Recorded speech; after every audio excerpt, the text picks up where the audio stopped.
Hello, hello, hello, hello. Think we're good on all fronts now. The audio should be fixed. The audio should be fixed.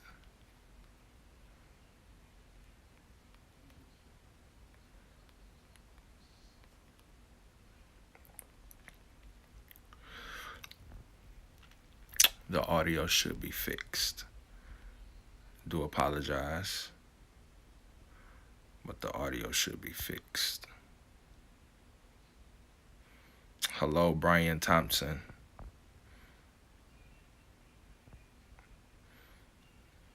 Hello, hello, hello.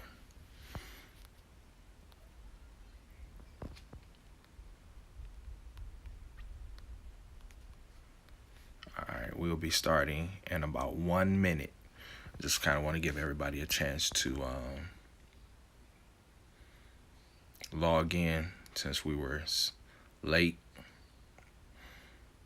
So give about 1 minute, and then I had audio issues and camera issues.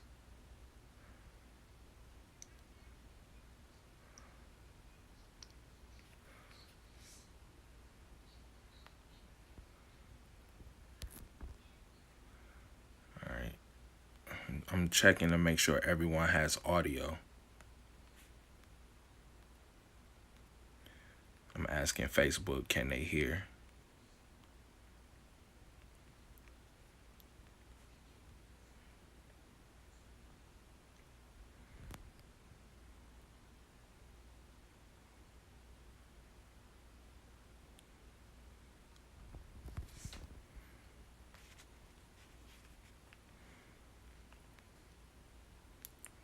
Good evening, good evening. We're still just trying to make sure the audio is working at this point.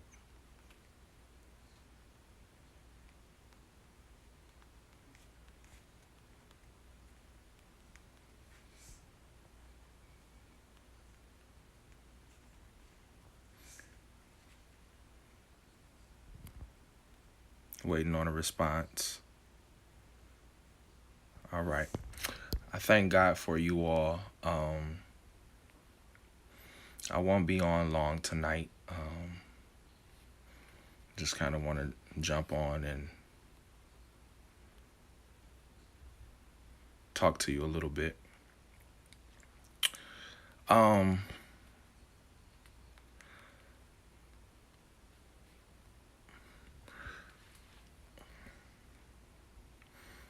Oftentimes, in our Christian journey, doubt and fear starts to play a part in our walk. The the pain of what we've seen, the pain of what we've experienced, oftentimes create doubt on what is still our divine assignment. And what happens to us oftentimes in life is that we will forsake our assignment and miss our moment because doubt and fear has set into our spirits. Frustration, disappointment has set into our spirit, which is ultimately blocking us and keeping us from what God has assigned to us. More times than not, the experiences we have are true bouts with the enemy. And sometimes it's not the enemy, it's the inner me that is really the problem. And that inner me is afraid, that inner me is struggling. Your enemy, your inner me struggles because pain, problems, uncertainty, trials, tribulations create for us a fear. It creates for us a doubt. that really isn't of God, but it would feel like it is God. Um, if you look at the life of Thomas, we call him Doubting Thomas. When you look at his life and you look at the moment where he doubted or he had questions about what the Lord, if the Lord had risen, after seeing him beaten, after seeing him bruised, after seeing him mocked, after seeing the pain, experiencing the pain, he walks away. And when Jesus is resurrected, they come and tell him that he's alive. And Peter doesn't believe. Now, Jesus has shown himself to the other disciples. And in this process, they are convinced because they've seen. But Thomas is not convinced. He's questioning, if you will, in some instances, the testimony of his dear brethren, which are the disciples. At this time, it's 10 disciples. For Judas, at this moment, has already committed suicide. Thomas he's oftentimes mistreated for having doubt. And we will get Thomas together real quick and talk about his doubt. But the reality of what happened to Jesus on Friday, the reality of his arrest, the reality that he bled, hung, and died, that reality has erased what he heard in his ears. What he heard in his ears oftentimes is, destroy this temple and in 3 days I'll raise it up again. Jesus consistently predicts his death in the lives of his disciples. And he went as far as to tell them, you won't have me with you always. He anoints them. He went as far with Peter. He asked his disciples, who do men say that I am? Matthew chapter number 16. And some of them said, thou art a prophet. And Jesus asked this question, who do you say that I am? And Peter stands up and says, thou art the Christ, the Son of the living God.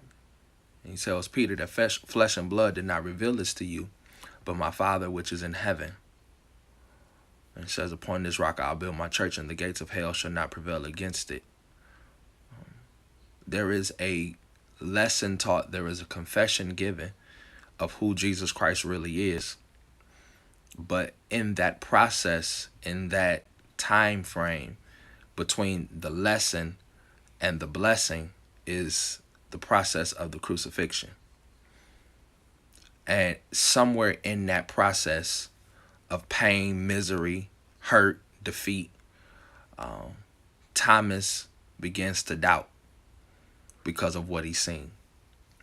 And so the challenge today for all of us is, where we are doubting, have you closed your eyes and stop looking at the circumstances and remember what God said? The faith before we let it slip. Have you begun to reflect on that, the word that resonates in your spirit, instead of the pain that you see in your eyes, with your eyes? And oftentimes, if we tell the truth, we haven't taken that moment because the pain is so great that the only time I really want to close my eyes is for sweet relief. Thomas' pain that he saw, the pain of watching a cat o' nine tails rip the flesh of Jesus, the pain of watching the thorns driven into his brow, pain. And he's watching this pain, and it is totally erasing everything that he's heard. And oftentimes that is the plight of our life. what God has spoken to us and what we know God has said becomes into question because there's so much pain. The true test is that we cannot allow pain to overturn promise. And oftentimes in our lives, we are searching and going after things because of pain, and we forget about promise. When the reality is, if we're going to gain promise, we got to go through pain. Nobody wants to deal with pain. Nobody wants to deal with the struggle, the suffering. But the reality is, it's not a problem to have doubt. The problem is that when God shows you manifestation, you can't continue to doubt. When God shows you that a change has come, you can't continue to doubt. And Thomas is a direct lesson for that, a direct lesson for us of that. Notice that when you read the story of Thomas in the book of John, what you discover, John chapter 20, verses 24 through 29, he says, unless I can put my hands in his nail prints, unless I can touch his side, I won't believe. And the reality is, sometimes you need physical manifestation in order to believe. And you can't be discouraged by people, and it doesn't mean that you love God any less because you need physical manifestation. The Lord knows exactly what you have need of. Right? And so he says, listen, unless I can put my hand in his nail prints, unless I can touch him, I don't believe, because what I have seen has made me a non-believer. And some of us are at that place in our lives right now. The pain of what we saw have made us a non-believer. Sometimes a non-believer in what has been promised to us, a non-believer in what God says in his word, because pain has the ability to cause you to lose your everlasting mind. Makes you say things, do things that you wouldn't normally do because you're hurting.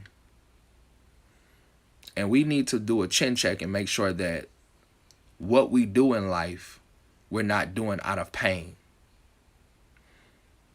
But then we also have to make sure that the pain in which we saw, the process in which we see, doesn't change us as well. Jesus wasn't mad at Thomas because he struggled. As a matter of fact, you never even see Jesus be mad at Thomas, but we'll get to that in a second. What we discover is that when it hurts, it doesn't mean that it's not God. When it hurts, it doesn't mean that it's not God. Sometimes it is God. And we're running from pain because we feel like this is not what the Lord would assign to us. When in reality, whom the Lord loveth, he chastens. And so for Paul, it was a thorn in the flesh. For Jesus, for our sake, it was a cat of nine tails. It was being spit upon. It was carrying a cross. Oftentimes, I am guilty of it, and I think we are guilty of it. We think that we are above Jesus Christ, and the fact that we shouldn't have to endure and suffer for the sake of gaining what God has promised us.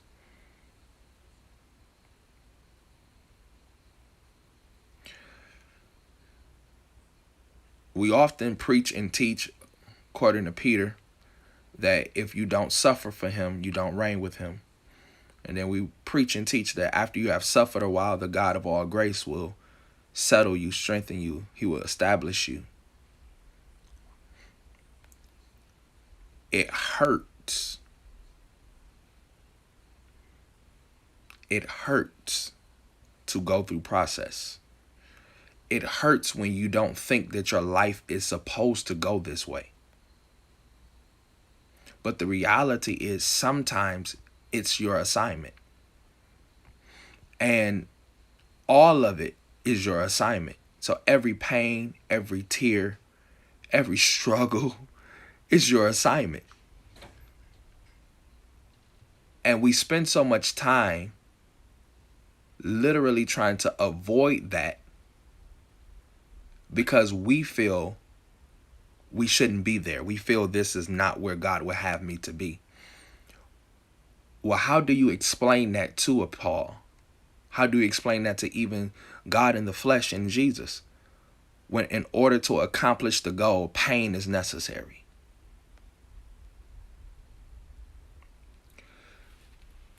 We have gotten to the point in our walk with God where we feel like it's not supposed to hurt ever. It's never supposed to be this way. And the reality is, it is supposed to hurt. Because it's always a growth that needs to happen. It's expansion that needs to happen. There's a stretching that's happening. So what's really good for us and what's really good to us is to look at Thomas. He's hurting. He's frustrated. He doesn't believe the testimony of those that are near him.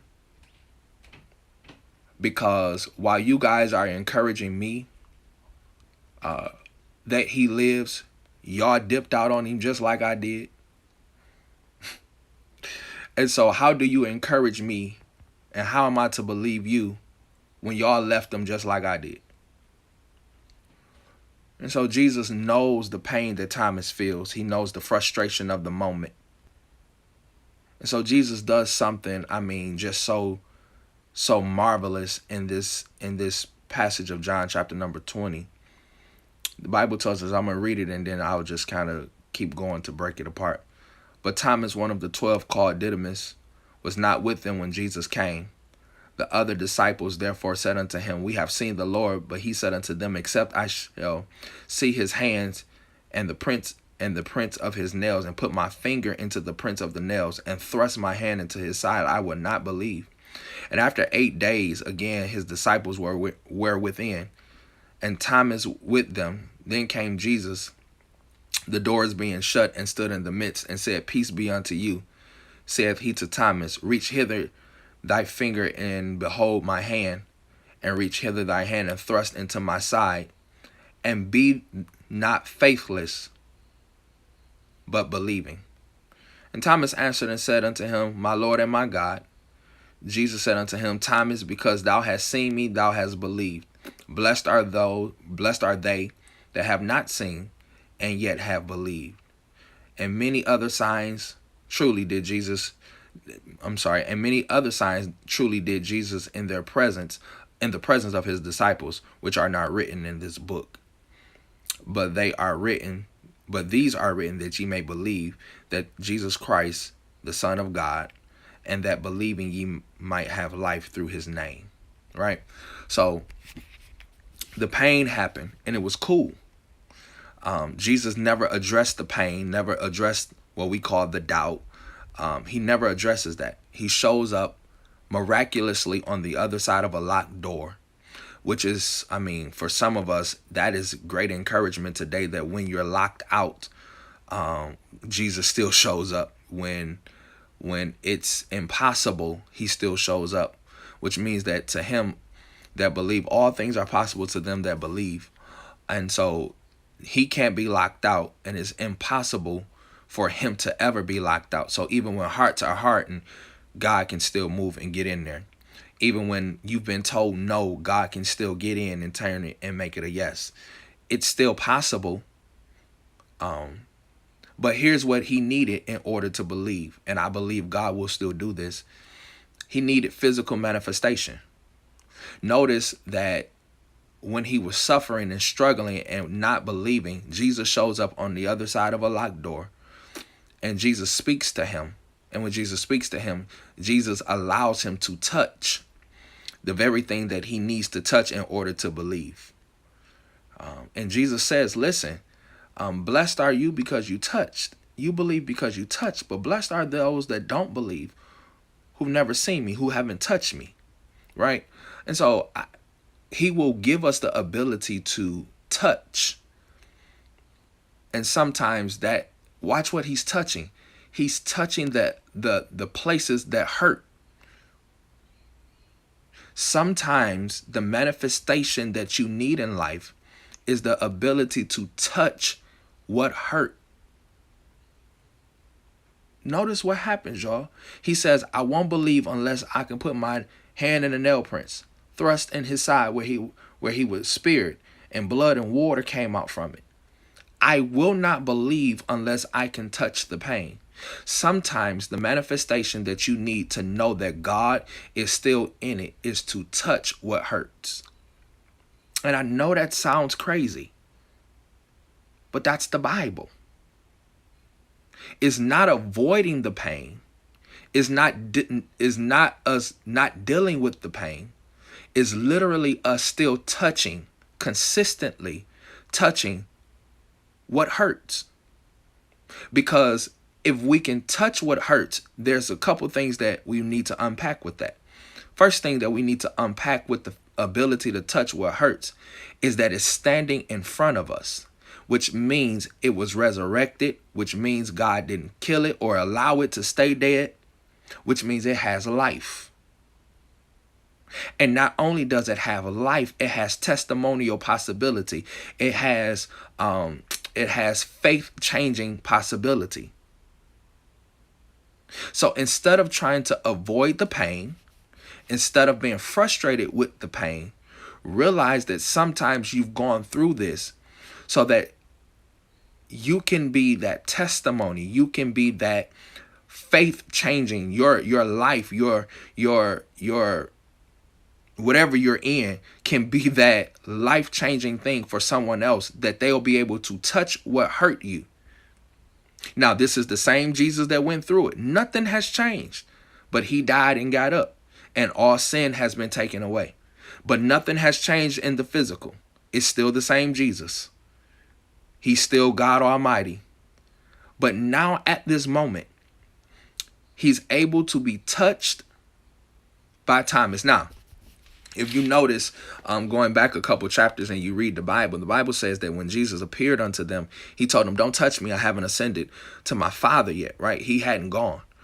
And so now all of a sudden on the other side of a locked door, 8 days later, Jesus shows up and allows his disciple Thomas to touch him. Sometimes the first person to get the touch is not those that were there. It was those that doubted. The first person to be able to put their hand in and see how real God is still is the person that was able to literally get the touch. Literally, the one that wasn't there, the one that missed the great meeting. He missed the great meeting, but still got the first touch. I need you to know that that's so important tonight, because while all of us can attest at some point, maybe our faith has struggled, maybe it's been hanging in the balance. The good news is that he might allow the doubters to touch first, the doubters to get the first affirmation and physical touch of manifestation. Maybe it's not too late for you, but you still got to be in position and willing to receive the fact that he'll come. So Thomas is on the other side of a locked door, and while he's on the other side of this locked door, with the other disciples, here comes Jesus. Jesus allows him to touch. Now, watch this. Nowhere in the record does it ever declare that anybody told Jesus that Thomas says, unless I can touch, I won't believe, right? Nowhere in the record is it ever written that they shared that. But when Jesus shows up on the other side of the locked door, he says literally, hey, touch, right? Jesus approaches him with the very thing that he said he needed, that we don't see that anyone ever uttered to Jesus that Thomas said that he needed, which is encouragement that he still hears us, or he hears you. And when he hears you, he doesn't have to be in the same room, and nobody else has to take your prayer request before God. He can still hear you. And when he shows up, he's going to give you what you need. I want to make this clear today, that God will give you what you need. But here's the problem. If he would have told Thomas, touch me, and Thomas would not have touched because of fear, because of doubt, because of the pain that he remembered, then where would Thomas have been? The harsh reality of life is most times we want manifestation from God, but we're not willing to touch it again. We're not willing to touch him. We're not willing to touch the hurt. Sometimes in order to know that this is real and this is what I ought to do and I'm okay and so is he, is that you got to touch what's been broken. Touch what's been hurting. Touch the last pain that you remember seeing. The last pain that you remember experiencing. You cannot run from it. You got to touch it. Thomas is in a place where he has to touch it because that's what he needs in order to believe. Y'all catch that? He needed to touch what hurt Jesus. It was painful to his eyes in order to believe. Sometimes in order to believe, in order to get the manifestation that you need, you've got to touch the hurt. What do you do with life when, in order for you to get revelation, you got to touch what hurts? The lesson of Thomas' life tonight is that I touched what hurt me. And notice, it's not his physical body. It's Jesus' body, but it hurt to watch Jesus go through it. I touched what was painful for me to watch and experience, and I touched what was literally painful for him to go through. But he touched the pain. So I remember when I was younger, I broke my left hand. Right, I broke it, and when I went and they were putting the cast thing on there, I didn't require surgery, but the doctor did this little thing. I guess he finished breaking it or something. He did something crazy. It was painful, but I watched my mother as she watched me go through that. My mother and my bibbit, they watched the doctor do this to me, and both of them, out of love for me, was welling up with tears, right? Because they watched the pain, they watched the process, okay? And so when he did it, I'm screaming, and I'm literally, as young as I am, about to knock this doctor smooth out. I'm about to take him right out. So Bibbit comes over, and she touches my left arm. She's holding my left arm. I'll never forget it. And she has tears in her eyes because I'm crying. Right, she like, not my baby. My mama like, not my baby. You know, my mama, she wouldn't even get up out the chair. She was devastated. And Big, she got up and she was holding my hand. And as she was holding it, she was touching what was hurting me. What hurt me, she was still touching. But while she was touching me, she was saying, hey, you're already healed. You're already better. You just got to complete the process. Right? And so I'm like, man, forget that. This man just hurt my hand. They about to put the cast on my hand. I am upset. But when I read this passage, this is what comes to mind. That sometimes you got to touch what's hurting in order to even realize that it's better. Now, here's what I mean. So they put the cast on. And I'm fast forward. Same two people take me back. They put the cast on. It's time to take the cast off. The doctor is examining it. Then my aunt, my bibit, and my mama, they're examining it. Well, really my bibit, because my mama wouldn't touch it still. And she's examining it, and she's realizing that I do have flexibility again. She's realizing that it's moving. She's pretty much trying me out to make sure, they didn't mess up on my hand. And so here it is. It hurt her to watch it, but in order for her to feel comfortable that I was whole, And for her to be cool with where I was, she had to touch it. And that made her feel better. Sometimes, even in our own personal lives, I hope y'all didn't miss that tonight. Sometimes in our own personal lives, you got to touch what's hurting in order to find out if it's better or not. You got to move it around to find out if it's better or not. Because pain will cause you, and I've watched people squirm at someone else's pain. They squirm when they hurt themselves. Don't touch it. Ooh, that hurt. Don't. But sometimes you got to touch it to see if it's whole. He says, touch me. I want to tell you today, spiritually, that sometimes you got to touch that situation again. Not run from it, touch it. To see that it is really better. Because it's still the physical person of Jesus. But there's no pain when you touch it because he's been made whole. So that means that the hole in his hands and the holes in his sides were not indicative of the fact that he was still hurting. What do you do with life when some areas of your life will still have a hole, but it doesn't mean that you're hurting? It's really just a testimony that I was hurt, but I've been healed. What do you do with life when it is not indicative of the fact that I'm hurting? This hole doesn't mean that I'm hurting. This hole simply means that I'm whole. I'm healed. And so are you. But if you won't touch it, you don't understand what this means.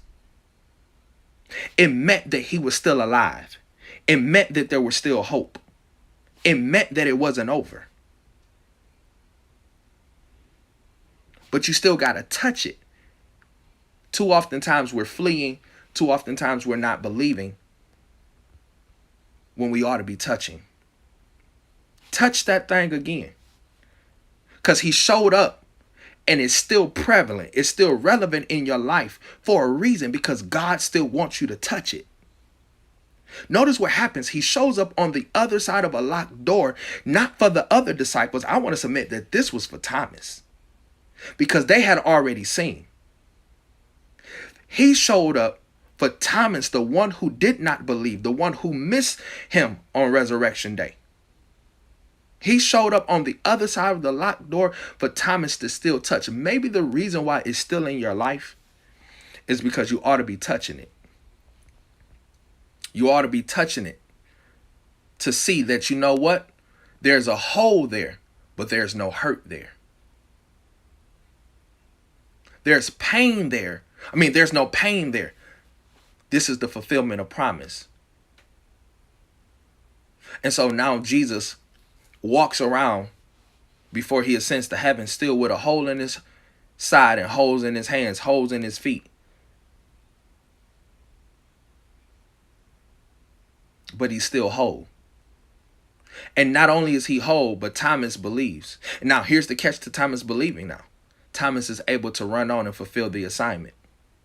He's able to run on and fulfill the assignment of becoming an apostle, helping to start the church.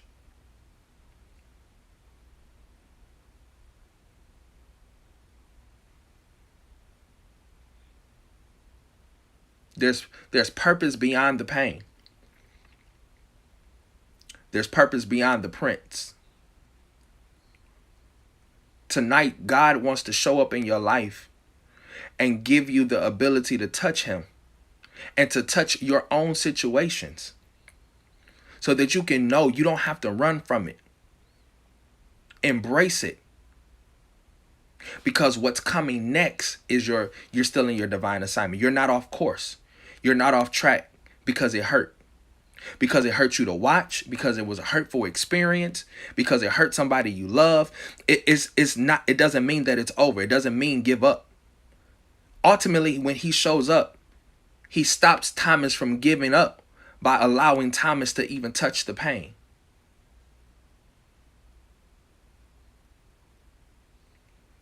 What if tonight the blessing of your life is that God wants you to touch the pain? He wants you to touch the area that you remember of pain so that you can see that pain no longer exists there. What if that's the divine call tonight? Touch the area that resemble pain so that you can know pain no longer is there. But wholeness is, and you can continue on because it's whole.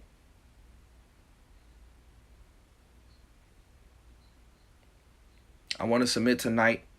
God is not casting you out. He cannot be cast out. He cannot be locked out. But what God will do is show up. But when he shows up, he might not bring the revelation or manifestation you need.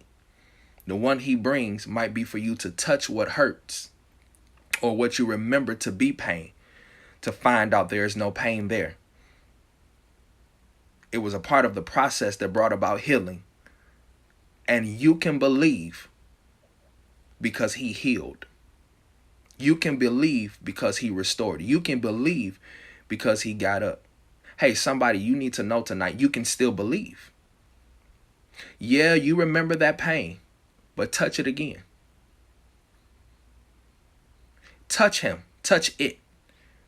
And you might, and you very well, not might, I believe tonight, you will find out that it's whole and not hurting. Don't miss your blessing by not touching. Notice what Thomas did. Thomas obeyed. He said, put your hand here. Tonight, here's what I want to tell you. This is my challenge to you tonight. Put your hand there. Whatever that hurt is, whatever that pain is that you remember, reach out and touch it. And when you reach out and touch it, you might find out it's already made better. It's not what you remember. And in doing that, you will find courage, you will find strength to go after your purpose, to go after God's promise. Hey, reach out and touch again. Touch it. It's okay. I declare in Jesus' name, it's okay. It won't hurt. It hurt before. Done died one time, ain't gonna die no more. That's what the old folk used to say.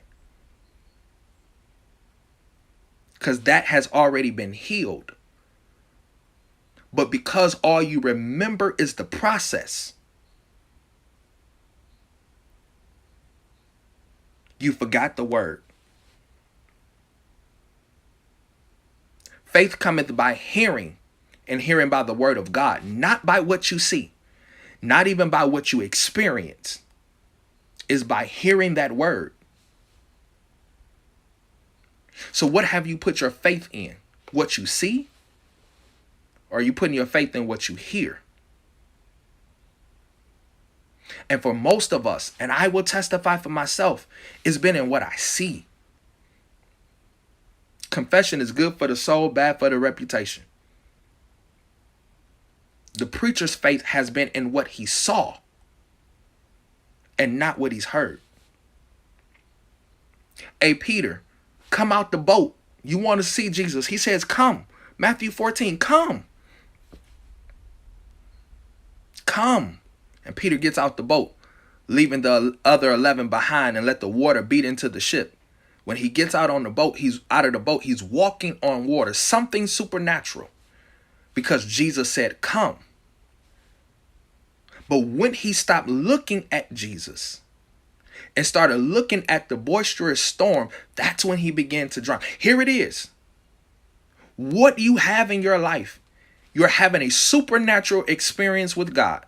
God is doing something with you that has never been done before.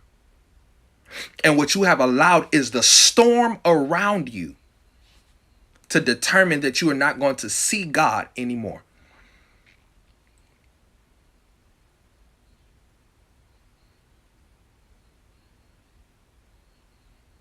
Thank God that Jesus loved Peter enough that he still was close enough to Jesus to reach out and save him.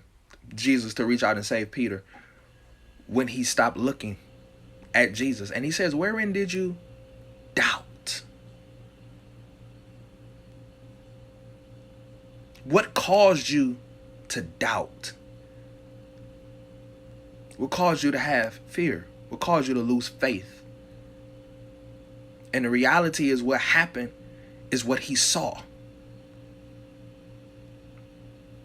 He changed his focus from seeing the supernatural, walking in the blessing. He changed his focus from that to looking at the storm. Sometimes God will bless us with the supernatural. He'll bless us with something beyond what our eyes can even see, our minds can fathom, beyond what has entered into our hearts. He will bless us with that. And then we make the choice to stop looking at the blessing and start looking at the boisterous storm. What do you do with life when you stop looking at Jesus and the supernatural favor that he has bestowed upon your life, and you start looking at the boisterous storm? Sinking will happen. Most of us are sinking right now. Relationships sinking, jobs sinking, family sinking. Why? Because we've stopped looking at the supernatural call of God that defies logic, defies science. And we start looking at the storm. Notice with Peter, and even with Thomas, he appeared on the other side of a locked door. He tells Peter to walk on water as Jesus himself is already walking on water. All of this defies logic and science, which tells us you cannot logically think God. His thoughts are above our thoughts. His ways are above our ways. So you can't even begin to fathom how God will move. And people for so many years and too long, even in church, have boxed God in. This is how God operates. What if it's not?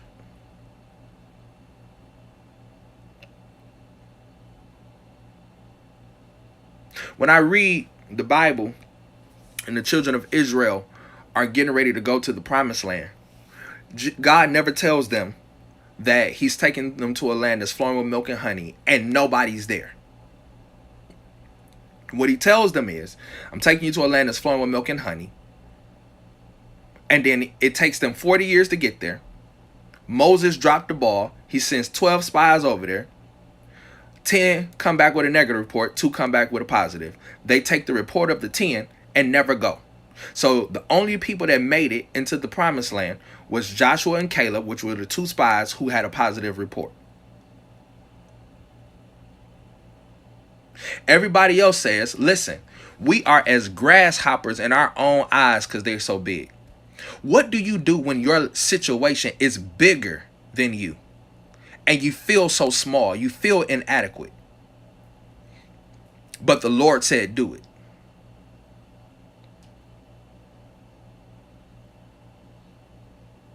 Here it is. When you later read, and they were getting ready to go take it, and Joshua is now the leader of Israel. When they get ready to go, they run into a prostitute by the name of Rahab. And Rahab tells them, man, we are afraid of y'all because we've heard what God has done for you all at the Red Sea, at the Jordan. We know what the Lord has done for you, and we've been fearful of you all. Now, these are the same people whose forefathers said, we're grasshoppers. We can't. But the whole time, God had already made the enemy fearful of Israel. God is moving and doing things in our lives, and we are afraid because it is not normal. This is the season and time for us to embrace that God is moving in an unconventional way to bring about supernatural blessings to his people. He's moving in an unconventional way to bring supernatural blessings among his people.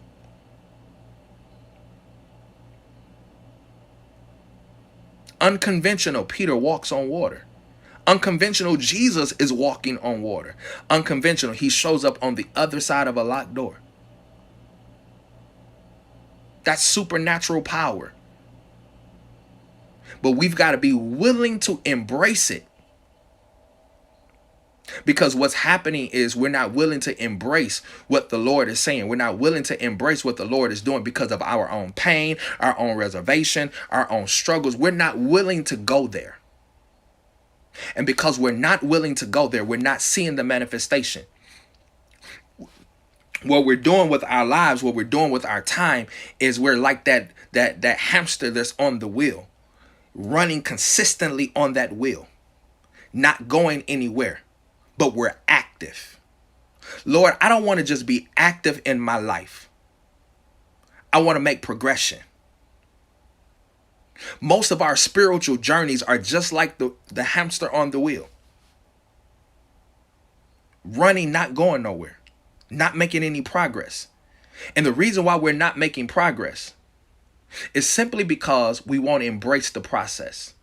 We won't embrace what seems to be uncomfortable. We won't embrace what seems to challenge us.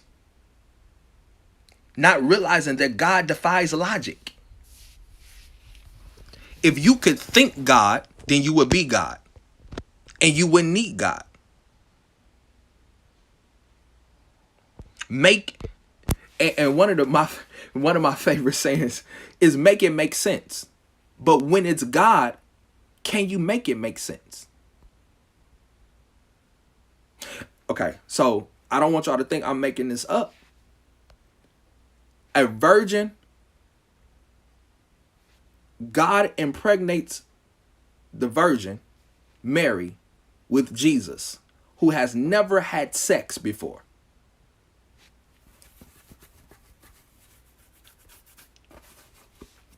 The virgin birth of Mary, of Jesus, is a logic defying moment.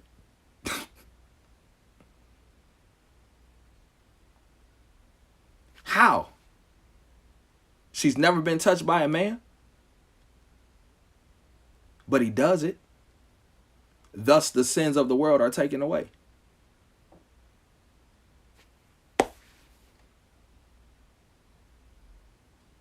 Defies logic. Little boy has 2 fish and 5 barley loaves, places it in the hands of Jesus, and as long as it stays in his hand, 2 little fish and 5 barley loaves feed 5,000, not including women and children. How? It defies logic. When we are logically trying to rationalize God, we will miss God. I'm going to say that again.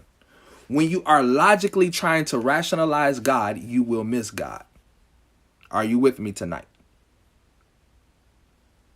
When you are trying to rationalize God, you will miss God. God is not about trying to make sense to you, to me, to them.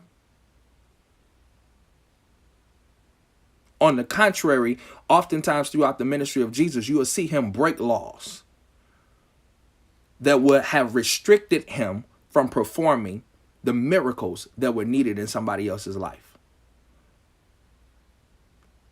You cannot logically think God. God is a spirit, and they that worship him must worship him in spirit and in truth. If you really want to see manifestation of God, our spirits have got to get right and into connection with him.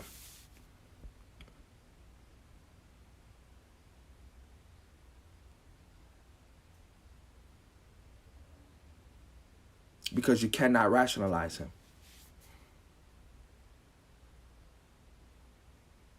So don't be afraid to do something that nobody else gets. Don't be afraid to be a Noah.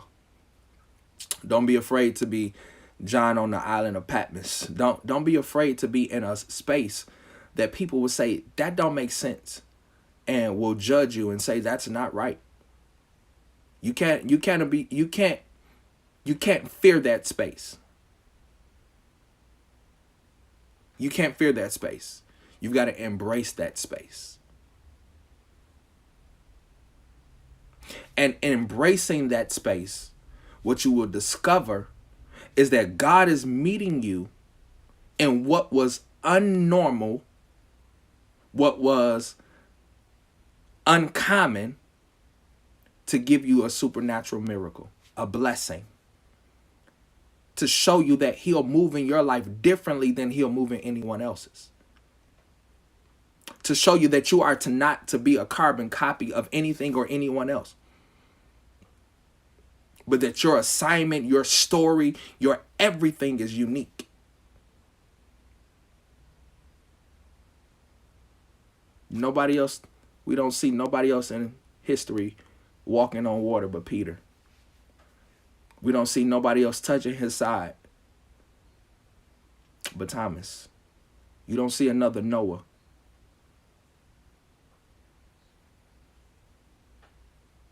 And it made sense to nobody. It doesn't make sense. This is not the moment to try to logically and make it make sense and rationalize God.